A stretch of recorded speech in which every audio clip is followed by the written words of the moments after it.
అందరికీ నమస్కారం.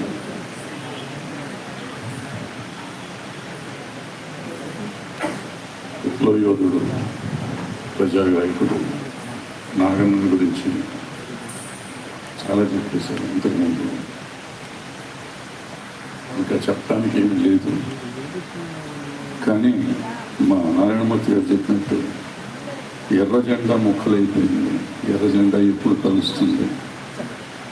నాగన్న లాంటి వాళ్ళ త్యాగాలు ఎప్పుడు ఫలిస్తాయి? ఇవాళ జన్పదలో విద్యార్థులు చూపిస్తున్నారు. ఇదే ఉద్యమాన్ని ఆ ఎర్ర జెండా పుట్టినప్పుడు భారతదేశంలో చూపించారు. అది ముక్కలైపోయినాక ఉద్యమాలే పోయింది. మళ్ళీ ఆ పిల్లలకి ఎలా వచ్చిందో ఆవేశం తెలియదు. కానీ జన్పదలో ఇవాళ చూపిస్తున్నారు. తిరుగు లేకుండా పోతుంది ఈ దేశం అనుకున్న, ఈ ప్రభుత్వం అనుకుంటున్న టైంలో గడగడలాడిస్తున్నారు. రాత్రి నిద్రలు ఉండలేదు ప్రధానమంత్రులకి. లేచి కూర్చుంటున్నారు, వీడియోలు పెడుతున్నారు.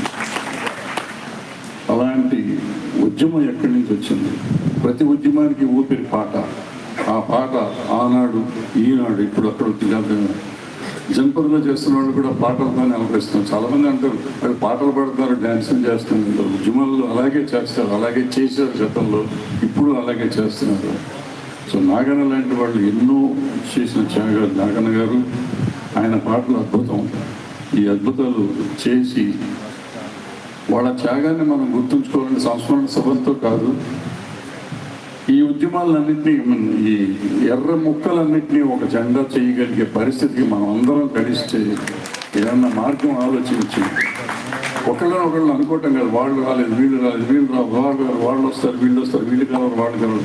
ఇక్కడ ప్రాబ్లం ఏంటంటే మన నాయకులు, ఇందాక సతీష్ చంద్ర గారు అనుకుంటూ మాట్లాడతా, ఉద్యమానికి ఊపిరి ఉండాలి కానీ నాయకత్వం కాదు. ఉద్యమానికి స్ఫూర్తి ఉండాలి. ఉద్యమ స్ఫూర్తి మనం అందరం కలవటంలోనే ఉంటుంది. నాయకులు అందరూ కావాలని అందరినీ కలిసి ఒకటి చేయమంటాం, ఏం చేస్తామని నాకు తెలియదు. అది కలపాల్సిన బాధ్యత మనది.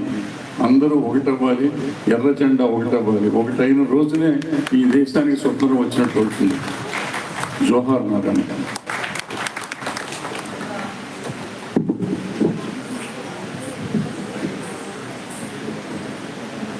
CPM